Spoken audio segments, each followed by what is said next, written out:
양소영 변호사의 상담소 양담소를 찾아주신 여러분 환영합니다. 양소영입니다. 2022년 1월 달라지는 법 규정이 있습니다. 바로 중대재해처벌법인데요. 사망사고 등 중대한 산업재해 발생 시 원청의 최고 책임자까지 처벌을 할 수 있는 중대재해처벌법이 오는 27일부터 시행됩니다. 경영자가 구속될 수 있는 강도 높은 처벌인 만큼 업계는 긴장 속에서 대비하고 있다는데요. 자, 과연 중대재해처벌법으로 우리 일터는 어떻게 달라질까요? 법무법인 승인 양소영 변호사입니다. 중대재해처벌법이 만들어진 이유, 산업 현장에서 사망사고가 끊이질 않아서죠. 지난해 3분기까지 국내 산업 현장에서 사망자 수가 678명이라고 합니다. 같은 기간보다 18명이나 더 늘어났다고 합니다. 중대재해처벌법은 상시 근로자 5인 이상 사업장이면 모두 적용이 되는데요. 50인 미만 사업장이나 건설업의 경우 공사 금액이 50억 원 미만의 공사 현장은 이런 경우에는 2년 후인 2024년 1월 27일부터 적용이 됩니다. 산업안전보건법상 산업재해에 해당한다면 사고에 의한 사망뿐만 아니라 직업성 질병에 의한 사망도 중대산업재해에 포함됩니다. 다만 이제 직업성 질병은 산업안전보건법의 산업재해에 해당이 되기 때문에 업무에 관계되는 유해, 위험 요인에 의하거나 작업 또는 그 밖의 업무로 인해서 발생했다는 인과관계가 좀 입증이 돼야 됩니다. 중대재해처벌법은 생산, 제조, 판매, 유통 과정의 원료 제조물에 적용되고요. 사업자의 모든 영업 과정이 포함됩니다. 특히 제품을 판매하거나 유통하는 사업장도 대상이 되는 만큼 수입 판매업자나 판매 중개업자도 모두 대상이 될 수 있습니다. 온라인 플랫폼 사업자 등도 판매 중개업자에 포함되니까요. 많은 부분들이 보호가 될 수 있을 것 같네요. 중대재해처벌법으로 더욱 안전한 일터가 만들어졌으면 좋겠습니다. 화나고 답답하고 억울한 당신의 법률 고민 함께 풀어볼게요. 하나은행 100년 리빙트러스트 센터 배정식 센터장님 함께합니다. 안녕하세요. 네, 안녕하세요. 배정식입니다. 센터장님 상속 상담을 하시다 보면은 네. 어느 한 자녀를 유독 더 챙겨주고 싶어하는 부모님들이 좀 있으신가요? 네, 그렇죠. 참 많은 것 같습니다. 다양한 이유 때문에 어느 한 자녀에게 좀 더 재산을 더 넘겨주고 싶다 이런 경우가 있는데요. 예를 들자면 큰아들 큰딸이다. 이런 이유도 있고요. 네. 장애가 있으니까 더 그렇고 또는 나를 더 닮아서 주고 싶다. 네, 이런 분도 있고 아니면 집안의 재산을 잘 지킬 것 같아서 신뢰가 간다. 이렇게 지켜라. 그렇겠군요. 네, 그런 여러 가지 이유가 있는 것 같습니다. 네. 오늘 그래서 준비된 사연 듣고 자세한 얘기 나눠보겠습니다. 네. 70대인 제겐 아들 셋이 있습니다. 저는 새 아들을 위해 열심히 일을 했고 각자 집 한 채씩을 사주었는데요. 최근 큰아들 때문에 걱정이 생겼습니다. 좋은 곳에 집을 사줬는데 큰아들은 몇 해 전 사업자금으로 이미 처분을 했습니다. 집을 팔 때 반대를 심하게 했지만 제 말을 듣지 않았죠. 현재는 큰아들이 제게 생활비를 받고 있습니다. 그러다 보니 동생들 불만이 많습니다. 제가 가진 재산은 즉시연금을 포함한 금전과 지금 살고 있는 아파트 그리고 오피스텔이 있습니다. 저와 아들네를 위한 생활비까지 감안을 하면 현재 약 400만 원의 현금 흐름으로는 점점 생활이 어려워집니다. 그래서 제 노후도 준비하고 자녀들에게 불만 없이 상속할 방안을 찾고 싶습니다.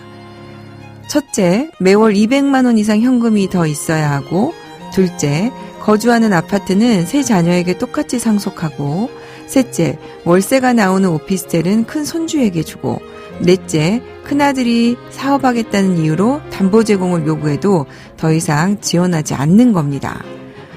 이 모든 것을 다 해결하고 싶은 것은 욕심일까요? 어떤 방법이 있을까요? 사례자분이 첫째, 둘째, 셋째, 넷째 아주 구체적으로 네네. 고민을 지금 하고 계시네요. 예. 이런 비슷한 고민을 하는 분들이 많을 것 같습니다. 네, 그렇습니다. 이분뿐만 아니라 정말 사례자분 고민과 같이 정말 모든 집이 다 이런 고민을 하고 계시는 것 같습니다. 네. 오늘은 이제 사례자분께서 구체적으로 이렇게 원하는 것을 정리해 주셨으니까 하나씩 좀 해결책을 찾아보면 좋을 것 같습니다. 네. 자, 그러면 우리 첫 번째. 네네. 매월 400만 원 정도 현금이 나오는데 네. 200만 원을 더 늘리고 싶다 이렇게 하셨어요. 네네. 이게 이제 현금 흐름을 높이기 위해서는 아무래도 이제 즉시현금을 활용하고 계시니까 연금가입 금액을 더 추가하는 걸 생각할 수 있을 것 같습니다.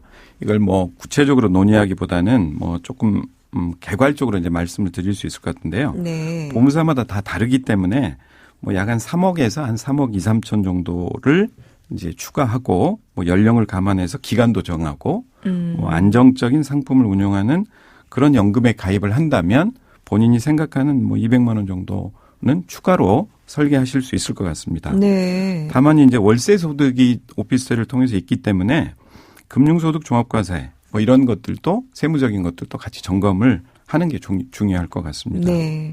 자, 그럼 이제 두 번째로 넘어가 볼까요? 네네. 네. 거주하는 아파트를 세 자녀에게 똑같이 상속하고 오피스텔은 큰 손주에게 주고 싶다. 이렇게 네. 하셨어요. 예, 예. 이건 이제 두 번째와 세 번째 고민은 이제 상속에 대한 고민인데요.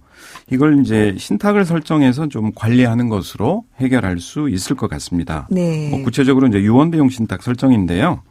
예를 들어서 주거용 아파트하고 본인이 가지고 계시는 금전자산을 함께 신탁을 하기를 좀 권유해 드립니다. 네. 뭐 사후 수익자, 그러니까 상속인을 자녀 3명으로 균등하게 주겠다라고 지정을 하면 본인 유고가 발생하게 되면 수탁자가 정해진 비율대로 분배를 하게 되니까 문제는 네. 해결이 될 겁니다. 이게 이제 두 번째가 해결이 됐고요. 그렇습니다. 자, 세 번째 오피스텔은 큰 네. 손주에게. 오피스텔 역시 이제 동일한 계약에 담아서 하나의 계약에 담아서 손주에게 이전해 줄 수도 있고요. 네. 만약 손주에게 바로 넘기지 않고 또 일정한 기간 동안 관리하다 넘겨줘야 된다. 이런다면 좀 기술적인 문제지만 뭐 손주가 결혼하면 주어라. 네. 이렇게 한다든지 별도의 계약서를 따로 뺀다든지 뭐 이런 어떤 방법들을 생각할 수 있을 것 같습니다. 네.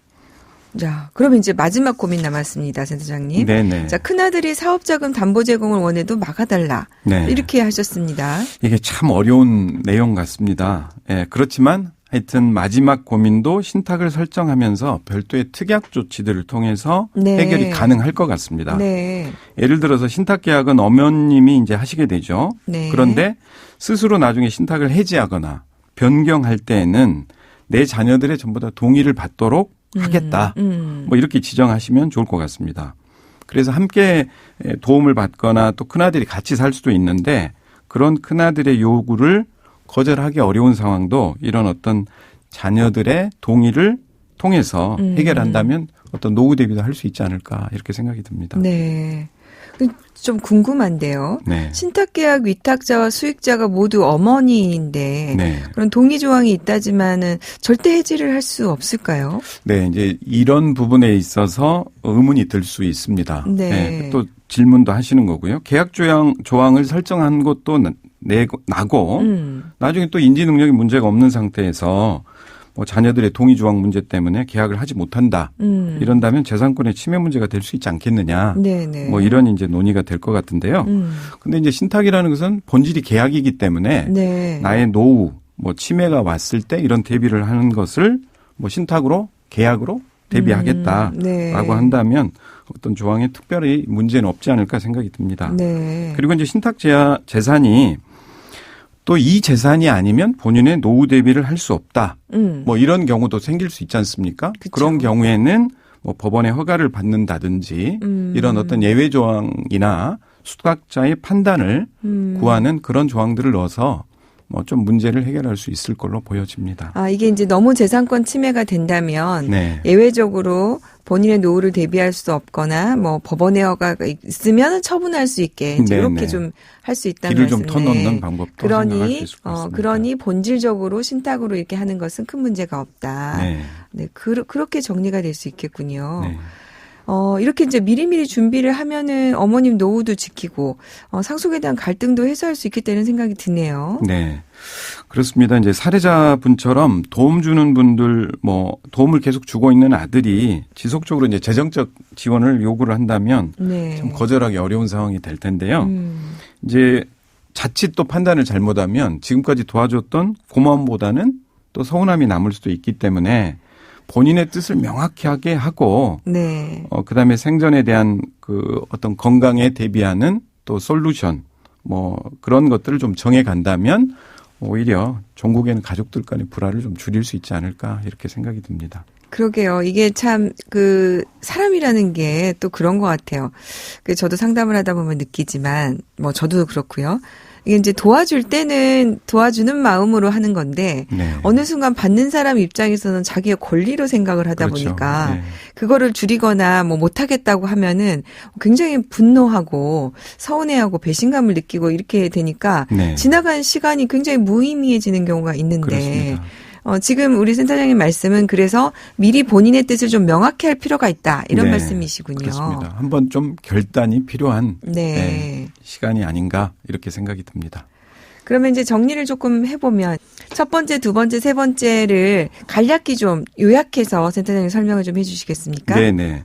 현금 흐름을 좀 높이고 싶다. 이제 네. 이런 부분은 본인이 가지고 있는 현금을 조금 더 추가해서 연금으로 전환하고 대비를 할 수 있을 것 같고요. 네. 그다음에 본인이 자녀와 손주에게 주고자 하는 부분은 트러스트를 설정을 해서 네. 신탁을 설정해서 분배를 하거나 또 손주에게는 특별한 어떤 조항 예를 들어서 뭐 일정한 나이가 되면 주도록 주고, 한다든지 네. 이런 조항들을 할 수 있고요.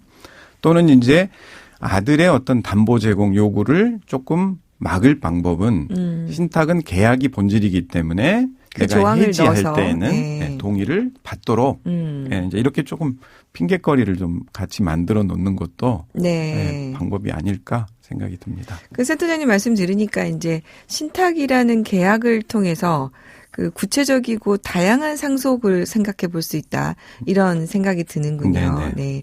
오늘도 하나은행 백년 리빙 트러스트 센터 배정식 센터장님 감사합니다. 네, 감사합니다. 양소영 변호사의 상담소 양담소는 내일 또 문을 엽니다. 끝곡 푸른 하늘에 우리 모두 여기에 들려드릴게요. 양소영이었습니다.